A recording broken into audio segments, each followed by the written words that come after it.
India వైడ్గా రెస్టారెంట్లు close అవుతున్నాయి. ఆల్రెడీ 20% రెస్టారెంట్లు క్లోజ్ చేశారు. వెరీ సూన్ ఈ సంఖ్య 50% వరకు అయ్యే అవకాశం ఉంది. చెన్నై హోటల్ అసోసియేషన్ తమ దగ్గర 50% కంటే ఎక్కువ హోటల్స్ ప్రజెంట్ ఆపరేట్ చేయలేకపోతున్నాయి, దయచేసి మాకు హెల్ప్ చేయండి అంటూ మోడీ గారికి లెటర్ రాశారు. ఈ పరిస్థితి కేవలం చెన్నైలో మాత్రమే కాదు, మన హైదరాబాద్, బెంగళూరు, ముంబై ఇలా చాలా ప్రాంతాల్లో ఇదే జరుగుతోంది.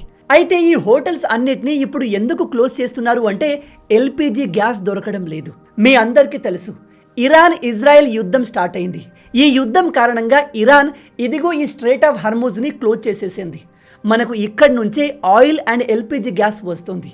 ఇప్పుడు ఈ రూట్ని క్లోజ్ చేయడం వల్ల మనకు రావాల్సిన ఎనర్జీ రిక్వైర్మెంట్ కంప్లీట్గా ఆగిపోయింది. అందుకే ఇప్పుడు మన దేశంలో ఎల్పిజి గ్యాస్ కొరత ఏర్పడింది. కేవలం మన దేశంలోనే కాదు, Pakistan, Bangladesh, Thailand, Vietnam, Philippines ఇలా అన్ని ప్రాంతాల్లో కుకింగ్ గ్యాస్ లేక ఆఫీసులు క్లోజ్ చేస్తున్నారు, హోటళ్లు క్లోజ్ చేస్తున్నారు, ప్రజలకు వర్క్ ఫ్రమ్ హోమ్ చేయాల్సిందిగా ఆదేశాలు ఇస్తున్నారు. దీంతో పాటు విచిత్రంగా మన దేశంలోని చాలా రెస్టారెంట్ల పైన వరుసగా ఇన్కమ్ ట్యాక్స్ రేట్స్ జరుగుతున్నాయి. ఈ టైంలో ఇన్కమ్ ట్యాక్స్ రేట్స్ ఎందుకు జరుగుతున్నాయి అంటే దేశవ్యాప్తంగా ఉన్న దాదాపు 1,00,000 కన్నా ఎక్కువ రెస్టారెంట్లు ఇన్కమ్ ట్యాక్స్ ఫ్రాడ్ చేస్తున్నాయి. ప్రజెంట్ డేటా ప్రకారం దాదాపు 70,000 కోట్ల రూపాయల ఫ్రాడ్ని ఈ రెస్టారెంట్లు చేశాయి. అయితే ఇప్పుడు మేజర్ క్వశ్చన్ ఏమిటంటే, మన దేశంలో సాధారణ ప్రజలు కూడా ఇప్పుడు గ్యాస్ లేక ఇబ్బంది పడే అవకాశం ఉందా? అసలు ఈ రెస్టారెంట్లు ఎందుకు మూసుకుపోతున్నాయి? ఈ యుద్ధం కారణంగా ఇండియా డైరెక్ట్గా ఇంపాక్ట్ అవుతుందా? మన ఇండియా సొంతంగా ఈ గ్యాస్ని ప్రొడ్యూస్ చేయలేకపోతుందా? మనం వేరే దగ్గర నుంచి ఎల్పిజి గ్యాస్ని కొనలేమా? ఇప్పుడు ఎల్పిజి గ్యాస్ తర్వాత పెట్రోల్, డీజిల్ విషయంలో కూడా ఇలాంటి ప్రాబ్లం వస్తుందా? ఈ విషయాల్ని మనం ఈ వీడియోలో డీటెయిల్గా డిస్కస్ చేద్దాం. కానీ అంతకన్నా ముందు మీ అందరికీ ఒక వెరీ ఇంపార్టెంట్ అనౌన్స్మెంట్. మీలో ఎవరైనా social media influencer, content creator are YouTuber అవ్వాలి అనుకుంటే మీకు ఒక బెస్ట్ అవకాశం ఈ క్రియేటర్ బ్లూ ప్రింట్ కోర్స్. ఈ కోర్స్ని మేమే డిజైన్ చేశాం. అసలు కంటెంట్ క్రియేషన్ గురించి ఏమాత్రం తెలియని వాళ్ళకి బేసిక్ నుంచి యూట్యూబ్ వీడియోస్ ఎలా చేయాలి, ఇన్స్టాగ్రామ్, ఫేస్బుక్ వీడియోస్ ఎలా చేయాలి, ఇలా ప్రతిదీ నేర్పిస్తాం. మీ అందరికీ తెలిసే ఉంటుంది, కంటెంట్ క్రియేషన్లో యాజ్ ఏ యూట్యూబర్గా, ఇన్ఫ్లుయెన్సర్గా ప్రతి నెల లక్షల రూపాయలు సంపాదించవచ్చు. అలా నేను సంపాదిస్తున్నాను. నా సీక్రెట్స్ అన్నిటినీ నేను ఈ కోర్సులో మీకు చెప్పబోతున్నాను. నిజానికి ఈ కోర్స్ ప్రైస్ 999 రూపాయలు. కానీ మీకు ఇది కంప్లీట్లీ ఫ్రీ. ఎస్, మీరు విన్నది నిజమే, కంప్లీట్లీ ఫ్రీ. వన్స్ మీరు మనీ పెట్టి ఈ కోర్స్ని కొన్న తర్వాత ఇదిగో ఈ అన్ని కండిషన్స్ని మీరు మీట్ అయితే మీరు కట్టిన డబ్బు మొత్తాన్ని మీకు రీఫండ్ చేస్తాము. యూట్యూబర్ అవ్వాలి, సోషల్ మీడియా ఇన్ఫ్లుయెన్సర్ అవ్వాలి అనుకునే వాళ్ళకి ఇది ఒక బెస్ట్ అవకాశం. ఈ కోర్స్ లింక్ కింద డిస్క్రిప్షన్లో అలాగే కామెంట్లో ఇచ్చాను. వెంటనే రిజిస్టర్ అవ్వండి. ఎవ్రీ వీక్ లైవ్ క్లాస్ ఉంటుంది. నెక్స్ట్ లైవ్ క్లాస్లో కలుద్దాం. ప్రజెంట్ మన దేశంలో ఎల్పిజి గ్యాస్ కొరత ఏర్పడిందా అంటే ఎస్, కానీ సాధారణ ప్రజలకు ఇబ్బంది కలిగేంత కొరత లేదు. ప్రజెంట్ ప్యానిక్ అవ్వాల్సిన అవసరం లేదు. ముందుగా ఎల్పిజి అంటే ఏంటో తెలుసుకుందాం. ఎల్పిజి అంటే లిక్విఫైడ్ పెట్రోలియం గ్యాస్. ఇందులో ప్రోపేన్, బ్యూటేన్ ఉంటాయి. దేశవ్యాప్తంగా 30 కోట్ల ఎల్పిజి గ్యాస్ కనెక్షన్స్ ఉన్నాయి. ప్రపంచంలో మనదే అతిపెద్ద ఎల్పిజి మార్కెట్. అయితే మన ఇండియాలో ఈ ఎల్పిజి యూసేజ్ 2 రకాలుగా ఉంటుంది. ఒకటి డొమెస్టిక్ పర్పస్, అంటే మన ఇంట్లో ఉపయోగించే ఈ గ్యాస్ సిలిండర్స్. వీటి వెయిట్ 14.2 కేజీల వరకు ఉంటుంది. రెండవది కమర్షియల్ గ్యాస్ సిలిండర్. ఇది 19 కేజీల నుంచి 30 కేజీల వరకు ఉంటుంది. అంటే ఇవి పెద్ద సిలిండర్లు. వీటిని కంపెనీస్లో, ఇండస్ట్రీస్లో అలాగే రెస్టారెంట్లో యూజ్ చేస్తారు. అయితే ఈ కంపెనీలు అండ్ రెస్టారెంట్లు డొమెస్టిక్ గ్యాస్ సిలిండర్స్ యూజ్ చేయకూడదు. అలా యూజ్ చేస్తే అది కంప్లీట్లీ ఇల్లీగల్. వాళ్ళపైన కేసు పెట్టొచ్చు, వాళ్ళను జైల్లో కూడా వేయచ్చు. మన దేశానికి ఈ ఎల్పిజి గ్యాస్ 2 విధాలుగా వస్తుంది. ఒకటి, మనమే దీన్ని ప్రొడ్యూస్ చేస్తాం. మన దేశంలో ఉన్న ఇండియన్ ఆయిల్, బీపీసీఎల్, హెచ్పీసీఎల్ లాంటి భారత కంపెనీలు వీటిని ప్రొడ్యూస్ చేస్తాయి. రెండవది, ఇతర దేశాల నుంచి మనం ఇంపోర్ట్ చేసుకుంటాం. అయితే దాదాపు 55 నుంచి 60% ఎల్పిజి గ్యాస్ మనకు విదేశాల నుంచి వస్తుంది. ఈ గ్యాస్ని కూడా భూమి నుంచి ఆయిల్ లాగా బయటకు తీస్తారు.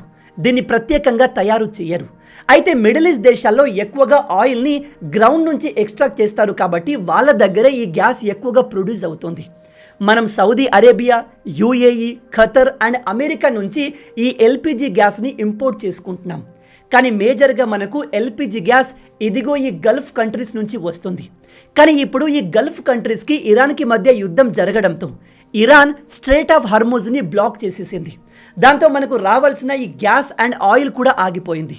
ఆయిల్ని వీళ్ళు ఆపేస్తే ప్రాబ్లం లేదు, మనం రష్యా నుంచి భారీ మొత్తంలో కొనుక్కోవచ్చు. కానీ గ్యాస్ విషయంలో కాస్త ఇబ్బంది పడే అవకాశం ఉంది.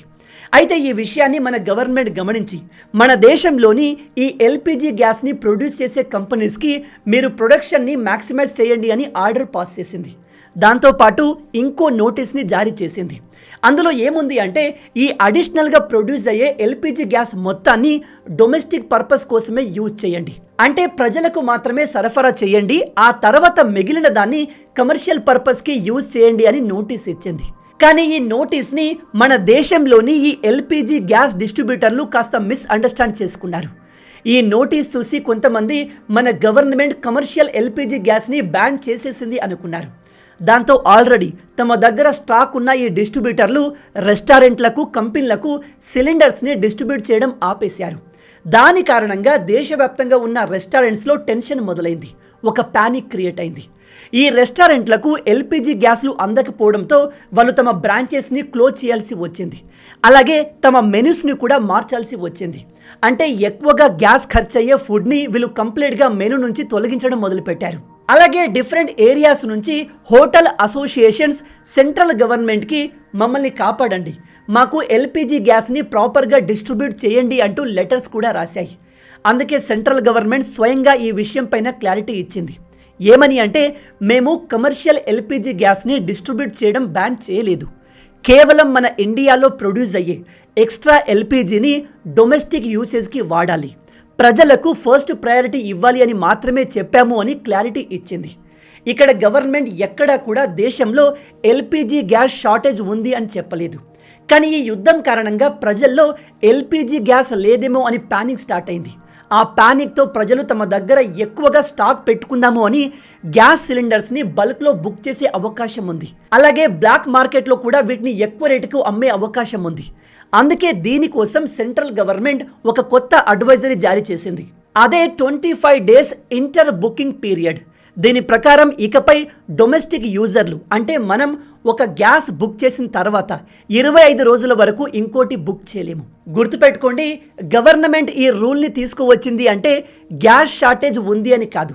కానీ ఈ యుద్ధం కారణంగా గల్ఫ్ నుంచి ఆయిల్ రావడం ఆగిపోయింది కాబట్టి మన దేశంలో కూడా petrol, diesel and LPG gas shortage వస్తుందేమో అని ప్రజలు వాటిని స్టాక్ చేయడం మొదలు పెడతారు. దాన్ని ఆపడానికి, బ్లాక్ మార్కెట్ని ఆపడానికి ఈ రూల్ని తీసుకువచ్చారు. దీంతో పాటు గవర్నమెంట్ ఇంకో రూల్ని తీసుకువచ్చింది. అదే ఎసెన్షియల్ కమోడిటీ యాక్ట్. దీని ప్రకారం ఇకపై ఎవరు కూడా ఈ గ్యాస్ సిలిండర్స్ని బల్క్లో స్టోర్ చేయరాదు. అలా చేస్తే అది లీగల్ అఫెన్స్, మీ పైన కేసు అయ్యే అవకాశం కూడా ఉంది. యాజ్ ఆఫ్ నౌ నేను చాలా క్లియర్గా చెప్పేది ఏమిటంటే, మన దేశంలో ఎల్పిజి గ్యాస్ షార్టేజ్ లేదు. ఇది కేవలం ప్రజల్లో క్రియేట్ అయిన ఒక ప్యానిక్ అంతే. దీన్ని కంట్రోల్ చేయడానికి గవర్నమెంట్ డిఫరెంట్ మెజర్స్ని తీసుకుంటుంది. ఒకవేళ షార్టేజ్ క్రియేట్ అయినా ప్రజలకు ఏమాత్రం ఇబ్బంది లేకుండా గవర్నమెంట్ అన్ని ప్లాన్స్ చేసింది. ఆల్రెడీ గవర్నమెంట్ కొన్ని అడ్వైజరీస్ జారీ చేసింది. ఒకవేళ షార్టేజ్ క్రియేట్ అయితే ఫస్ట్ ప్రయారిటీ డొమెస్టిక్ యూసేజ్కి ఇవ్వబడుతుంది, అంటే ప్రజలకు ఇవ్వబడుతుంది. ఎందుకంటే ఒకవేళ ప్రజలకు గ్యాస్ దొరకకపోతే అందరూ రోడ్డు మీదకి వచ్చేస్తారు. రోడ్డు మీదకి వస్తే ప్రభుత్వం పైన ప్రెజర్ పెరుగుతుంది.